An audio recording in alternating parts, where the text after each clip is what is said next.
In this video, we're going to talk about how optimism actually might be potentially influencing your health, specifically your mental health. And we're going to talk about one experiment that was done not long ago to try to investigate that.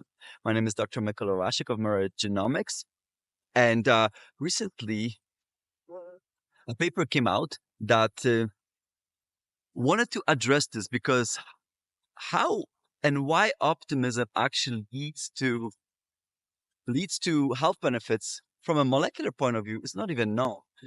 And the hypothesis that the authors wanted to look at possibly is to see if potentially optimism might either A, help the person who's optimistic not get into the stressful situation, or B, has a better coping mechanism as a consequence of encountering the stressful situation.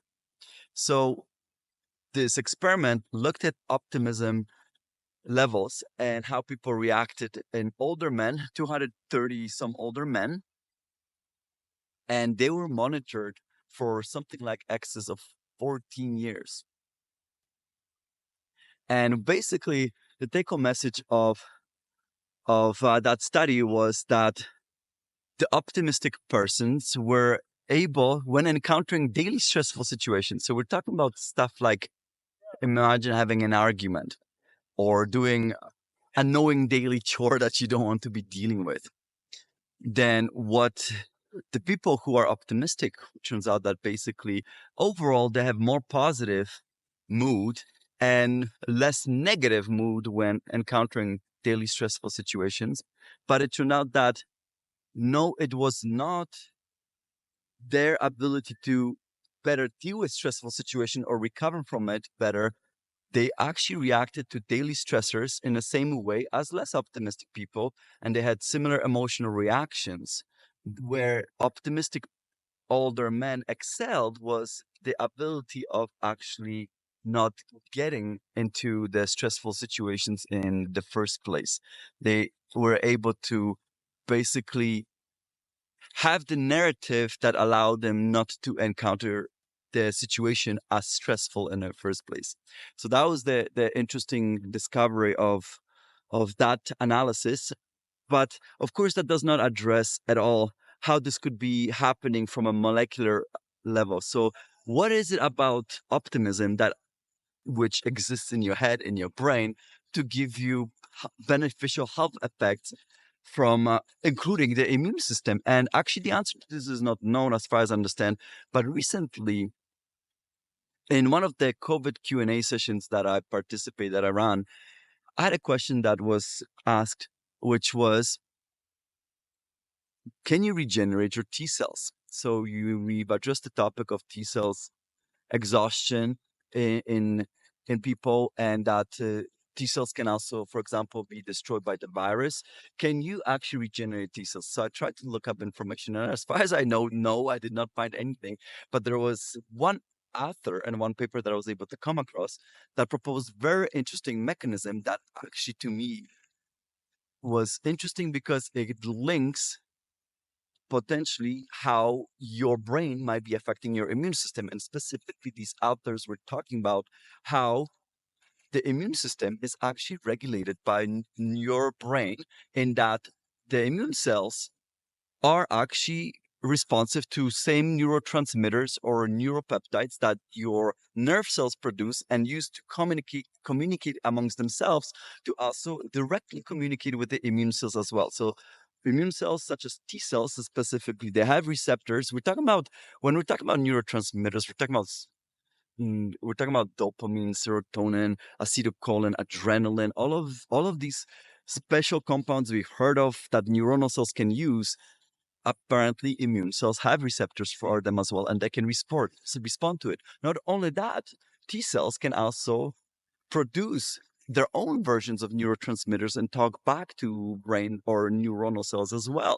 So this is a dual language. And these specific authors were saying that in their experiments that they've been conducting, it shows that in how this chemical language is utilized, it can actually help the cells, T cells, to become rejuvenated. They can they can start acting more. They can, for example, expand. They change. It changes their genetic makeup. It changes what kind of cytokines they release, which are the molecules that immune cells use for communication. And overall, they can also respond better and faster to an insult if such cells were stimulated through neurotransmitters. In fact, these authors were even suggesting that these neurotransmitters and neuropeptides should also be renamed, and they actually should be called more like neuroimmunotransmitters or neuroimmunopeptides. So that I thought it was super interesting, because perhaps this is still yet untested and unstudied link that might be between your mental health state and such as your being optimistic, and how you respond immunologically in a better manner. And in fact, this particular author was proposing that this should be a way how we should consider of healing our T cells and regenerating them. So a way, imagine, of like being able to buy extra lifespan by being able to manipulate our T cells in order to bring them back to life. And this is one of the ways. So I thought this was super interesting when I shared this with you in this video, for this video series related to the optimism as well. So if you're still with me, I just wanted to let you know we have another COVID Q&A event coming up. Basically, those are events where we answer a bunch of questions, and it's an open mic, so we also share information, and they're educational for me. So they're a lot of fun. Basically, it's for people to be able to come to a safe space and talk about COVID-19 information of any kind. If you want free tickets to this, the first 10 people who subscribe to our newsletter will send you free tickets, and the link to subscription is in the description below. I have another event as well with two experts. One is financial expert, and the other one is a mental health expert. And we build a program for building well-being, and we teach about, from our own expertise, we teach about well-being from many different points of view and arenas where we use our expertise for that purpose. So this is something that we offer for business owners that might be interested in offering to their employees. And finally, I also want to remind you, I have a survey ongoing. The link you can find in that survey in the description below as well.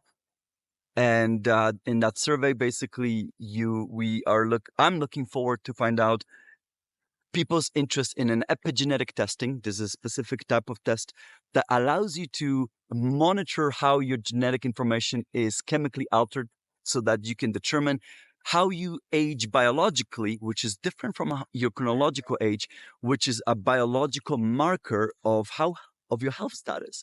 And the worse your biological aging is, the more likely you are predisposed to chronic health problems or something like COVID-19. And the better it is, the in better state you are. So that's something that people can also use to monitor their improvement in life, because it is responsive.